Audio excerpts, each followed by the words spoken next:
السلام علیکم ورحمۃ اللہ لا حول ولا قوة الا باللہ حسبنا اللہ ونعم الوکیل یا حی یا قیوم برحمتک استغیث لا الہ الا انت سبحانک انی کنت من الظالمین ربنا آتنا من لدنک رحمہ وَهِيِّئْ لَنَا مِنْ أَمْرِنَا رَشَدًا اللهم صل على محمد وعلى آل محمد. السلام علیکم. وعلیکم السلام. پچھلے دنوں داتا دربار پہ بریلوی مفتی شمشیر اعلیٰ حضرت، میں کہ شیر اعلیٰ حضرت ہے، شمشیر تلوار، ظاہر ہے جی اعلیٰ حضرت نے اسامہ الارمین جو لکھی ہے تو ان کے ماننے والے بھی تلواروں سے نیچے بات تو نہیں کریں گے. شمشیر اعلیٰ حضرت کے ساتھ جو کچھ ہوا جلالی پارٹی نے کیا، اس حوالے سے آپ کا کیا موقف ہے؟ یہ تو واقعات بڑھیں گے میرے بھائی، یہ پہلے بھی ہوتے تھے لیکن پبلکلی رپورٹ نہیں ہوتے تھے. پروفیشنل جیلسی جو علماء کے درمیان پائی جاتی ہے نا، ایون پیروں کے درمیان، مدرسوں کے درمیان، ایک ایک مکتب فکر کے دو علماء کے درمیان جو پروفیشنل جیلسی ہے، اس کا انجام یہی ہوا کرتا ہے. پہلے یہ چیزیں پبلکلی رپورٹ نہیں ہوتی تھیں، اگر ہوتی بھی تھیں تو وہ اس خاص ایریے تک. اب چونکہ یوٹیوب میں چیزیں آ جاتی ہیں ویڈیو ریکارڈنگ کے بعد، لہٰذا اب اس سے بھاگنے کی گنجائش کوئی نہیں ہوتی. دنیا میں اختلاف کے بغیر تو کو ایگزسٹ کیا ہی نہیں جا سکتا. اللہ تعالیٰ نے انبیاء اور انبیاء کے مخالفین بھی ایک ہی وقت میں دنیا میں بسائے ہیں، تو باقیوں کو تو آپ چھوڑ دیں. تو یہ سلسلہ تو رہے گا ہمیشہ.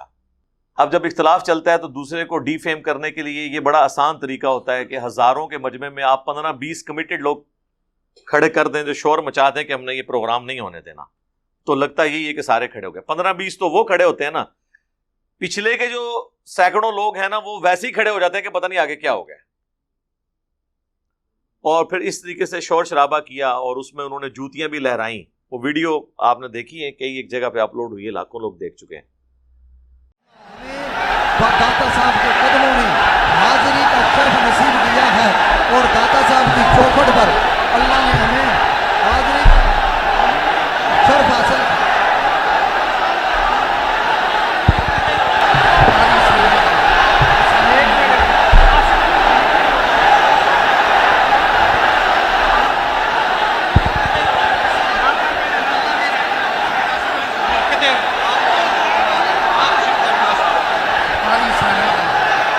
اس کے بعد پھر صرف انہی کو نہیں، عرفان شاہ مشہدی صاحب کو بھی انہوں نے اٹیک کرنے کی کوشش کی.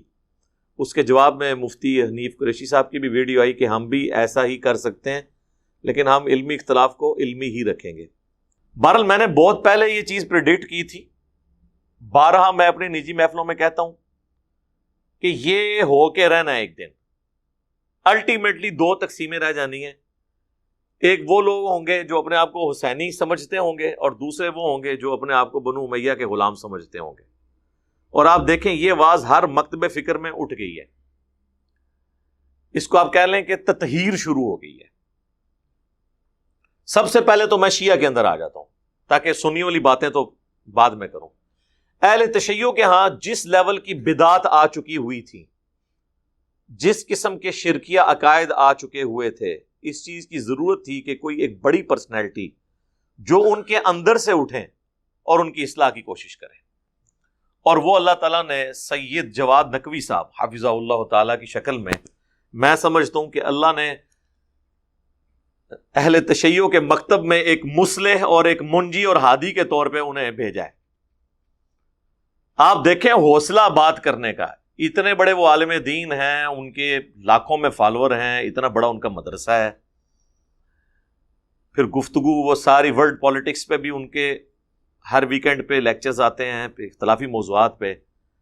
یہی باتیں جب میں کرتا ہوں لوگوں کو بڑی بری لگتی ہیں. وہ اپنے ہزاروں کی پبلک میں، آپ ذرا دیکھیں وہاں کتنے لوگ بیٹھے ہوتے ہیں ان کے جمعے کی گیدرنگ میں، عام گیدرنگ میں کتنے لوگ ہوتے ہیں. اتنی بڑی مسجد آپ کو لاہور میں نظر نہیں آئے گی. پھر وہ ٹرپل سٹوری بنی ہوئی ہے.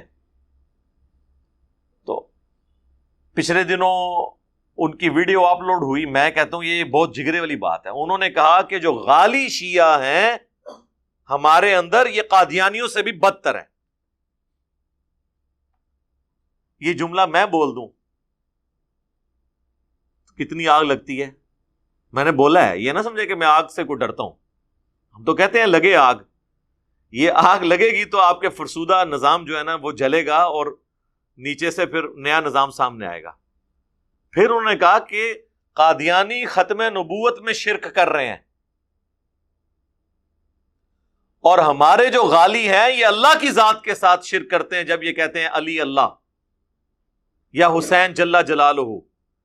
تو کہتے ہیں آپ ذرا انصاف سے فیصلہ کریں کہ ایک وہ گروہ ہے جو رسول اللہ کے ساتھ شرک کرتا ہے، ہم نے اسے دار اسلام سے نکال دیا، یعنی قادیانی، اور ایک اعلانیہ ہمارے سٹیجز کے اوپر اللہ کے ساتھ شریک ٹھہرا رہا ہے، اور ہم ان کو پیسے دے کے اپنے سٹیجوں پہ بلاتے ہیں.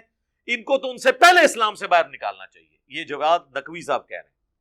غالی وہ طبقہ ہے جو قدیم غالی پرانے زمانے کے، وہ فقط علی علیہ السلام کو نعوذ باللہ اللہ کا درجہ دیتے تھے. لیکن موجودہ نسل غالیوں کی یہ تمام ائمہ کو، اہل بیت کو اللہ کا درجہ دیتے ہیں. بلکہ پاکستان کے غالی تو ذوالجناح کو بھی اللہ کا درجہ دیتے ہیں. وہ تو بہت آگے نکل گئے ہیں باقی تمام غالیوں سے. یہ غلیظ ترین قسم ہے غالیوں کی جو اس وقت پاکستان میں ہے. شیعہ کے اندر وہ شیعہ نہیں ہے، غالی شیعہ نہیں ہے. یہ شیعوں کی بہت ہی سمجھے کوتاہی ہے، شیعوں کی ایک سستی ہے کہ غالیوں کو اپنے مذہب سے جدا نہیں کیا انہوں نے، اور غالیوں کو علیحدہ نہیں کیا. قادیانیوں سے بدتر غالی ہیں، چونکہ قادیانی اللہ کا شریک تو نہیں ٹھہراتے کسی کو، خاتم الانبیاء کی خاتمیت کے منکر ہیں، اور اتنے غلیظ کافر قرار دیے گئے ہیں کہ ان کا نام لینا کوئی پسند نہیں کرتا. اتنی نفرت مسلمانوں کے اندر ان کی نسبت پیدا ہوئی ہے. لیکن غالی جو ان سے کئی درجہ بدتر ہیں، چونکہ وہ لوگ اللہ کا شریک ٹھہراتے ہیں، وہ اللہ کی الوہیت کا انکار کرتے ہیں، لیکن ان کے لیے وہ احساس نہیں پایا جاتا. تو یہ شیعہ کو یہ کام کرنا چاہیے کہ یہ دھوئیں اپنے دامن سے.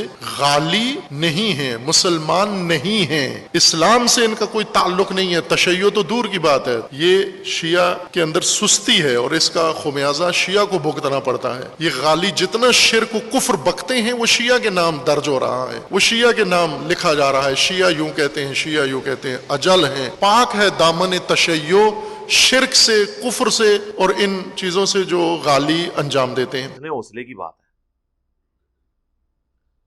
پھر انہوں نے اگلے دن اس سے بھی ذرا سخت باتیں کی. انہوں نے کہا کہ غالی شیعہ تو قادیانیوں سے بدتر ہیں، لیکن جو صوفیاء کا طبقہ ہے، خصوصاً انہوں نے بریلوی مکتب کی بات کی، ان کا معاملہ ہمارے غالی شیعہ سے بھی آگے بڑھ چکا ہے. اس لیے کہ غالی شیعہ تو علی کو اللہ کہتے ہیں نا، یہ کہتے ہیں کہ عبد القادر جیلانی نے اللہ کو بھی روح واپس لے لی.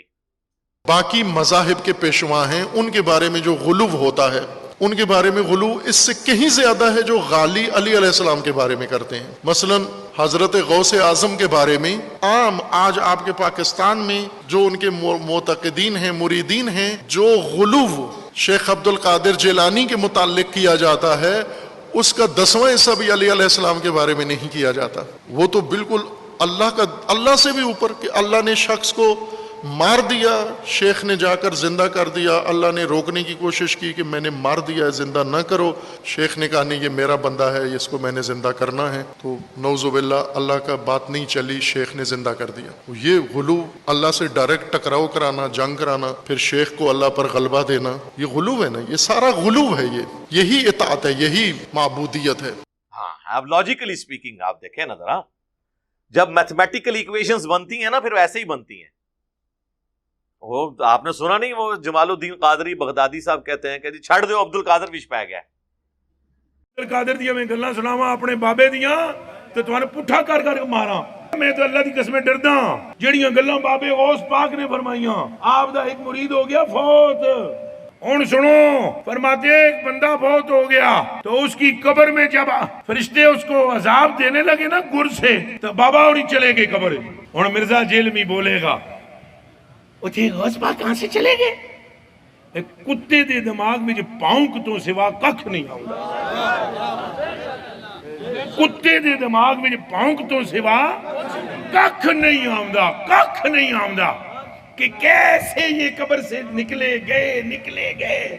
بابے اور فرمانے ہیں بھائی وہ مرید تھا میرا غوث پاک، تو میں نے اپنے رب سے کہا پروردگارہ نسبت میری ہے انہوں چھڑ دے. تو اللہ پاک نے فرمایا ایک گل بڑی لمبی ہے میں وچوں حذف کر رہا ہوں. اللہ پاک نے ارشاد فرمایا فرشتیوں ہٹ جاؤ پیچھے. عبد القادر وچ پہ گئے. اللہ اکبر. یعنی جس طرح دو پلوان اکھاڑے میں اتر آئے ہیں، تو مجھے بتائیں کہ دو پلوان اکھاڑے میں اتریں اور ایک اپنی بات منوا لے دوسرے سے، اس کا ڈیسیژن چینج کروا لے، تو تگڑا کون ہوا؟ جو ڈیسیژن چینج کرائے، یعنی عبد القادر جیلانی. اور کمزور کون ہوا؟ اللہ. یہی رزلٹ نکال رہے ہیں نا اس سے. ہاں یہی ہے. قرآن تو کہتا ہے کہ کوئی نبی بھی دھونسنی کے کسی طرح اللہ تعالیٰ کے اوپر کر سکتا. کوئی شخص اللہ کے حضور کسی کی سفارش نہیں کر سکتا مگر اس کے اذن سے. سورہ الزمر میں آیا کہ اے نبی جن کے لیے عذاب کا فیصلہ ہو چکا کیا تم انہیں آگ سے بچا لو گے؟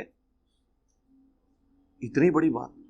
سورۃ البقرہ میں آیا اے نبی ہم آپ سے نہیں پوچھیں گے لوگ جہنم میں کیوں چلے گئے، آپ کا کام صرف دعوت پہنچانا ہے. سر کتابوں کا خدا تو بڑا ڈاڈا ہے، وہ تو گفتگو اس سٹائل میں کرتا ہے کہ وہ کہتا ہے کہ میرے ساتھ کیا میرے قریب بھی کسی کو نہیں لے کے آنا.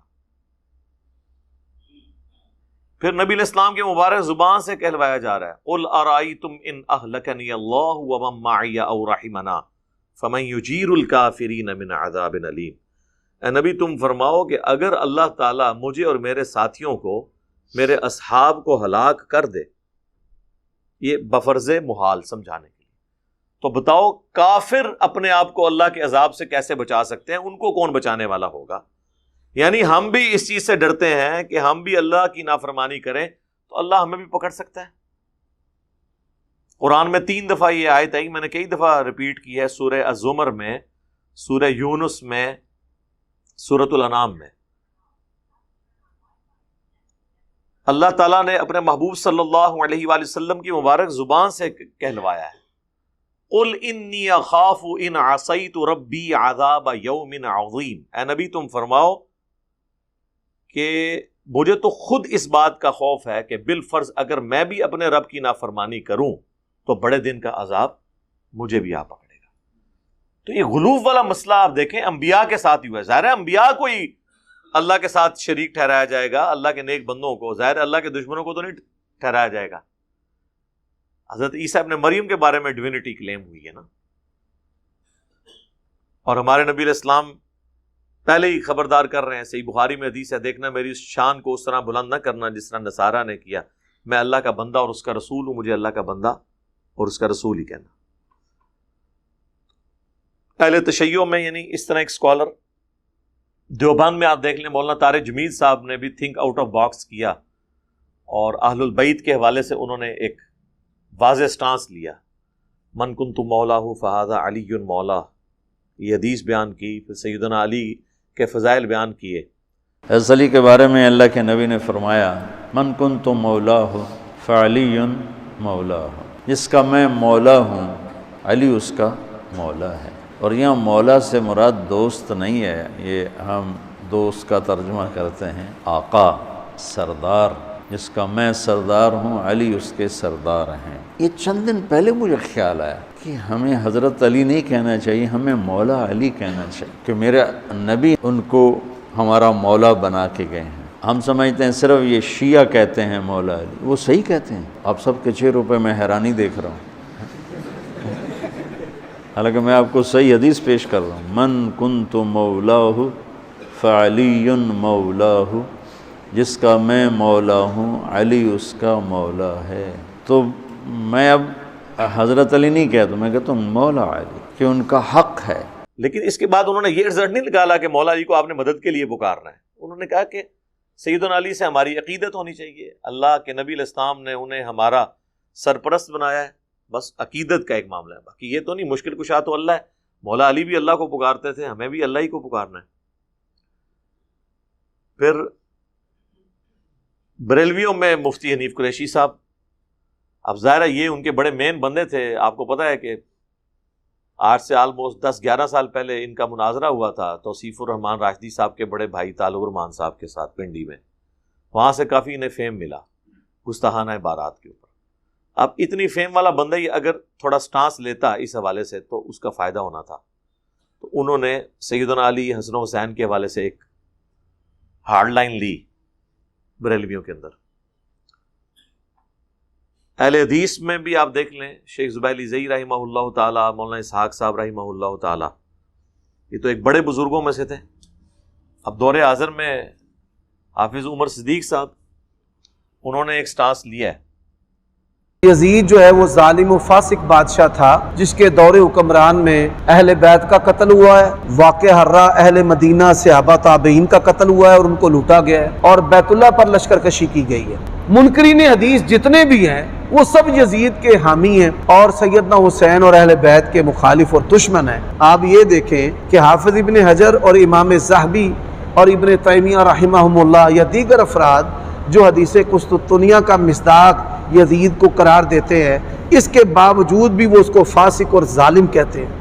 اس کا پھر یہ مطلب واضح ہے کہ وہ اس حدیث کا معنی قطعی اس کو جنتی قرار دینا نہیں لیتے۔ اللہ تعالیٰ ان لوگوں کو ہدایت نصیب فرمائے۔ اہل سنہ والجماع کے اندر اسلام کی 14 صدیوں میں یزید کا کوئی حامی نہیں ہے۔ یہ منکرین حدیث کی کتابیں پڑھ پڑھ کر ان کا بیڑا غرق ہوا ہے۔ سیدنا حسن یا حسین یا علی رضی اللہ تعالی عنہم کی محبت میں اپنے آپ کو حسینی کہلوانا یہ بھی جائز و درست ہے۔ جب حضرت حسین رضی اللہ تعالیٰ عنہ کے ایمان پر سوال اٹھائے گئے کہ وہ 3 شرطیں پیش نہ کرتے تو ان کی اسلام پر موت ہی نہ ہوتی، جب ان کی صحابیت کا انکار کیا گیا، جب ان کے قتل کو قتل حق کہا گیا، جب نعوذ باللہ حضرت حسین کو غدار کہا گیا، یہ ساری چیزیں کتابوں میں بھی ہیں اور انٹرنیٹ میڈیا پر بھی ہیں۔ جب ایک عالم زندہ ہے اس سے آپ وضاحت لیں کہ بھائی پھر اس کے بعد فتویٰ لگائیں۔ فتویٰ دینا انتہائی حساس عمل ہے۔ یزید کی محبت نے اور عمر صدیق کی عداوت نے لوگوں کو اندھا کر دیا ہے کہ اس طرح کی غلطیاں کرتے پھرتے ہیں۔ جن لوگوں نے حدیث کے بغض میں یا میرے بغض میں اتفاق کیا ہے نا، چھوٹا ہو بڑا ہو، ہم نے پھر ان کو چھوڑنا نہیں۔ ان کی گستاخیاں اور بے باکیاں جو صحابہ کے بارے میں ہے نا وہ ساری کھول کر باہر نکالیں گے۔ جب ہم نکال کر دکھائیں گے نا ان کے پیٹوں میں سے حضرت علی کی گستاخیاں، تو پھر کیا حالات ہوں گے؟ ان کے ذمہ دار یہ لوگ ہیں۔ اب پیسے جمع کرنا، ان پیسوں کو استعمال کرتے ہوئے مولویوں کو استعمال کرنا، یہ ساری چیزیں آپ کے سامنے ہیں۔ یہ 36 افراد کی بات کرتے نا، 3600 بھی اگر جمع ہو جائیں اللہ کی توفیق سے مجھے کوئی پرواہ نہیں۔ ان ساری چیزوں کے بعد میں عوام الناس سے یہ پوچھوں گا کہ یہ تمام علماء وہ ہیں جنہوں نے اپنے مکتب فکر کی صرف ایک بات سے اختلاف نہیں کیا، ان کو سمجھایا ہے کہ تمہارے اصول اور مبادی پر ہی یہ بات یوں نہیں یوں ہے، اور ہمارے ہی بزرگوں نے یہ بات یوں نہیں یوں لکھی ہے، لیکن تم نے دوسرے فرقے کی ٹسل میں اس بات کو دوسرے طریقے سے بیان کیا ہے، کوئی نئی بات نہیں انہوں نے کی۔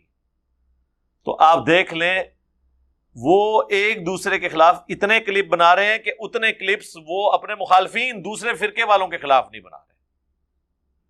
اس میں پھر ہم عرض کریں گے کہ اگر ایک مکتب فکر میں اختلاف رائے ہو جائے اور علماء اس طریقے سے اسے ٹریٹ کرتے ہیں اپنے اس عالم کو جس کی اتنی بڑی خدمات انہیں پھر یاد نہیں رہتی ہیں، تو ہمیں کیسے کوئی ہضم کرے گا؟ یعنی طارق جمیل صاحب اگر ہضم نہیں ہوئے ہیں دیوبند کے علماء کو، عمر صدیق صاحب ہضم نہیں ہوئے ہیں اہل حدیث کو، جواد نقوی صاحب اہل تشیع کو، مجھے خود جواد نقوی صاحب نے بتایا ایک بہت بڑے پاکستان لیول کے عالم دین کے بارے میں، وہ کہتے ہیں میرے ایک سٹوڈنٹ سے ان کی ملاقات ہوئی اور انہوں نے کہا کہ اگر میرے پاس ریوالور ہو اور اس ریوالور کے اندر ایک ہی گولی ہو اور شیمر کھڑا ہو اور جواد نقوی، تو میں جواد نقوی کو ماروں گا۔ یہ شیعہ کہہ رہا ہے، یہ قاتل حسین کو میں چھوڑ دوں گا، اس کو نہیں میں چھوڑوں گا، یہ غدار ہے ہمارے مسلک کا۔ صرف اس لیے کہ انہوں نے یہ سٹانس لیا کہ سیدنا علی اگرچہ خلافت کے حقدار تھے بقول ان کے، لیکن چونکہ انہوں نے شیخین رضی اللہ عنہما وعلیہم السلام اور سیدنا عثمان یعنی خلفائے ثلاثہ کے ساتھ کمپرومائز کیا، ان کے خلاف تلوار نہیں اٹھائی، اور انہوں نے 25 سال تک ان کے ساتھ ہر معاملے میں ان کو سپورٹ کیا. لہٰذا ہمیں بھی آج کی ڈیٹ میں ان کے ساتھ کوئی اس قسم کا معاملہ نہیں رکھنا چاہیے. ہاں، جہاں مولا علی نے تلوار اٹھائی اہل صفین، اہل شام کے خلاف، ان کے ساتھ ہمارا اختلاف ہے، وہ مولا علی کا بھی تھا، ہمارا بھی ہے. تو یہ انہوں نے ایک لاجیکل جینون بات کی. پھر انہوں نے بڑے سخت جملے بولے. انہوں نے کہا کہ کیا خلفائے ثلاثہ کے زمانے میں حضرت علی کی تلوار کو زنگ لگ گیا تھا؟ اس وقت تو حضرت علی زیادہ جوان تھے. نبی علیہ السلام کی وفات کے وقت مولا علی کی عمر صرف 34 سال تھی. اس وقت تو انہوں نے تلوار نہیں اٹھائی، اور جا کے 60 سال کی عمر میں تلوار اٹھا لی جنگ صفین، نہروان اور جمل کے موقع پر. یہ اس بات کا ثبوت ہے کہ انہیں پتا تھا کہ میں نے کس سے لڑنا ہے اور کس سے نہیں لڑنا. آپ عزیزان توجہ فرمائیں، امیر المومنین نے خلفاء کے دور میں زیادہ زندگی امیر المومنین کی خلفاء کے دور میں گزری ہے. 25 سال گزرے ہیں، 3 خلیفہ کی حکومت تھی. کیا امیر المومنین جنگ بھول گئے تھے؟ کیا امیر المومنین کی ذوالفقار کھو گئی تھی؟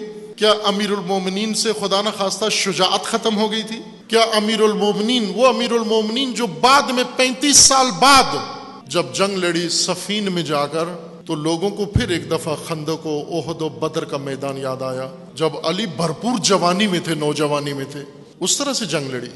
لیکن اس دوران جنگ صفین میں علی جنگجو نظر آتے ہیں، جنگ بدر میں علی جنگجو نظر آتے ہیں، جنگ احد میں علی جنگجو نظر آتے ہیں، جنگ خیبر میں علی جنگجو نظر آتے ہیں. لیکن 25 سال خلفاء کے دور میں ایسے لگتا ہے کہ اس ہستی کو جنگ آتی ہی نہیں ہے. ایسے لگتا ہے کہ سیاست بھی نہیں آتی. کیوں عزیزان؟ یہ اس لیے نہیں تھا کہ علی جنگ نہیں جانتے تھے، یہ اس لیے نہیں تھا کہ علی اپنا حق نہیں سمجھتے تھے. علی اپنا حق بھی سمجھتے تھے، علی جنگ بھی جانتے تھے، لیکن علی کو معلوم تھا میری جنگ کا میدان یہ نہیں ہے. میں نے اپنوں سے نہیں لڑنا ہے، میں نے رسول اللہ کے ساتھیوں سے نہیں لڑنا ہے.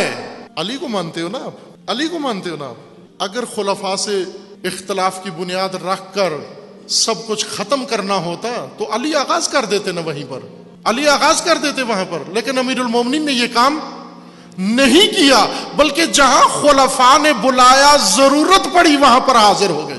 کس کو بچانے کے لیے؟ نہ اس شخصیت کو جو خلافت کے تخت پہ بیٹھا ہوا ہے، بلکہ میراث محمد کو بچانے کے لیے، اللہ کے دین کو بچانے کے لیے، قرآن کو بچانے کے لیے، امت کو بچانے کے لیے. یہ گمراہی ہے کہ مسلمانوں میں مسلکی دشمنی شروع کی جائے، شیعہ سنی کا دشمن، سنی شیعہ کا دشمن. یہ غلط ہے، یہ نہیں ہے. یہ شیعہ کی دشمنی بنتی ہی نہیں ہے، یہ نہیں بنتی. کیوں نہیں بنتی؟ اس لیے کہ علی اس دشمنی کو پسند نہیں کرتے. ٹھیک ہے. اب یہ اس طرح کی باتیں کون سننے کے لیے تیار ہوتا ہے؟ ظاہر ہے یہ تو ایک فرقے کے اوپر پوری زد پڑتی ہے. تو یہاں پہ بھی یہی ہوتا ہے، کچھ عرصہ لوگ برداشت کرتے ہیں. لہٰذا اس کا بہتر طریقہ یہ ہے کہ میں تو ان علماء سے کہوں گا پبلک گیدرنگ میں جانے کی ضرورت ہی نہیں ہے. ابھی یہ بدلہ اتاریں گے، چھوڑیں گے نہیں. ہمارے بھی بعض معصوم بھائی نا ہمیں کہتے تھے آپ پبلک گیدرنگ میں جا کے نا خطاب کیا کریں. ہم نے انہیں کہا اس کا کوئی فائدہ نہیں، نقصان ہوگا. اللہ کا شکر ہے ہماری ویڈیوز کے ذریعے دعوت جو ہے وہ پوری دنیا میں پہنچ رہی ہے. تو ہم ایک ڈیکورم میں، یہاں آپ دیکھیں ایک پراپر ماحول ہے جس میں ریکارڈنگ ہو رہی ہے. میں بھی ایک سکون کے ساتھ بیٹھا ہوا ہوں اور کوئی مجھے ٹینشن نہیں گفتگو کرنے کے دوران. تو شرح صدر بھی زیادہ ہوتا ہے. اس کی بجائے جا کے پبلک گیدرنگ میں بیٹھنے کا کیا فائدہ ہے؟ پبلک گیدرنگ آپ داتا دربار پہ جتنے بندے اکٹھے ہیں نا، پچھلے 10 سالوں کے بھی اکٹھے کر لیں، ہمارے 10 گھنٹے میں اس سے زیادہ لوگ ویڈیو دیکھ لیتے ہیں. تو ہمیں کیا ضرورت ہے کہ ہم جا کے کسی جگہ اوپن گیدرنگ کریں یا کہیں پہ گراؤنڈ میں جا کے بیٹھ کے تو بیٹھنے والوں کو بھی رسک میں ڈالیں اور اوپر ایک خبر بنوا لیں. ضرورت ہی کوئی نہیں ہے. تو یہ جو ہمیں کہتے ہیں نا 10x10 کے کمرے میں بیٹھ کے بات، سر 10x10 کے کمرے میں بیٹھ کے سکون سے بات ہوتی ہے. ویسے 10x10 کا نہیں ہے، یہ 20x60 کا ہے آلموسٹ، جو ہماری یہ اکیڈمی ہے. ٹھیک ہو گیا جی.